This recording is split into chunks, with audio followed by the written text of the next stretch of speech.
Alright, so I'm getting the plating around the engine. The side ones fit pretty well, but the top one, I've noticed when it goes on that plates overlap the fuselage. This one's got going to have some gap, but also at the where it meets the fuselage, it sits higher than the side plates. So my solution is to just scrape here away. Just keep gradually scraping it down until we get a flush fit. No, wrong way around. Until it's flush with the other plate, and hopefully that's going to help with the gap.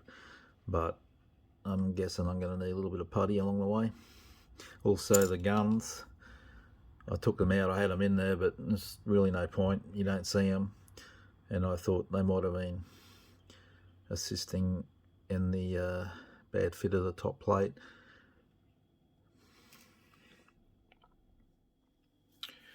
Alright, top section's on. Still needs some clean up, but it didn't turn out as bad as I thought it was going to be. I'm going to need some putty in here. Other side's not too bad. So I'm at the stage now I'm going to putty up any gaps left. For a gap like this one, I'll use Tamiya putty. It's best putty I've come across for things like this. It'll dry hard, but it's messy, so I don't use it around where there's a lot of details that you might lose unless it's necessary. For other smaller gaps, like this, the wing root, I'll use something like Perfect plastic putty, which is water soluble, and it just cleans up with a cotton bud. So I'm going to move on to puttying up, and I'll clean that up and give it a shot of primer and check everything out. Alright, putty on, left to dry overnight to give it time to set, and I've cleaned it up so you can see where it stands out, the white. Under here, that was the worst gap. Once I prime it, I have to rescribe this line in, panel line. But I'll wait till I prime it so I can have a neater area to look at. Also, putting, you need to look out for areas like trailing edges of wings. You might get small gaps where the wing halves sandwich. Sometimes you get little gaps. I also noticed there's a slot here. Oh, okay, where's the antenna? But I've checked the instructions, no antenna, and I've looked online, and apparently that slot's supposed to be there, so I was going to fill it, but I'll leave it. So I'll put in the, I'm going to paint this area. I'll paint that black, glue the windscreen on, and then I'll tape this all up and then prime the model. Then once primed, I'll have to check again for any gaps that I've missed. Hopefully there will be none, so I'll get into that. I've just rescribed the panel line underneath where the trailing edge of the wing meets the fuselage. I just wanted to point out I use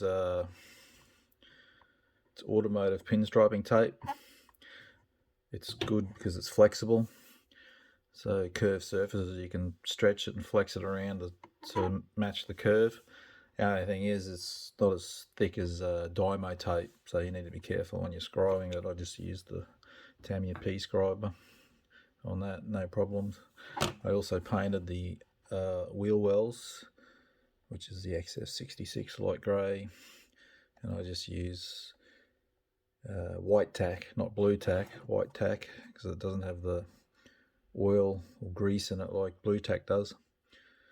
And that's masked off, so we're ready for priming now. And I've put the windscreen in and the gun sight in there, and that's all masked off, ready to go. So I just want to show the resin wheels and why I like resin wheels. You can see the kit wheel on the left.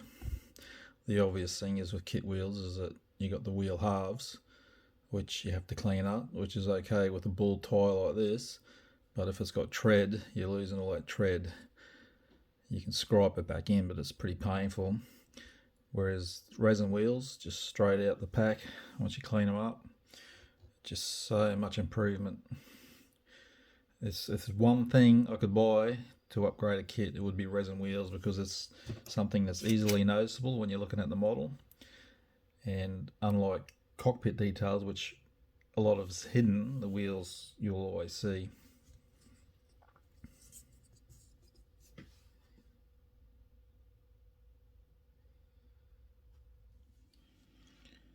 So I've just put the landing gear together. Just want to mention something quick about resin wheels. Often with resin wheels, they won't fit the plastic kit part, so you might have to drill out the hub. As you can see, the sizes are quite different, so I'll have to drill this out. I measure the drill bit against the shaft, the axle, but be careful also with the width of your wheel to the axle, that you don't want to drill all the way through a resin wheel, because that's it. Once you go through that, you've wrecked it. So I usually cut a bit off, a few mil, that way when I'm drilling the resin wheel I don't need to risk going right through.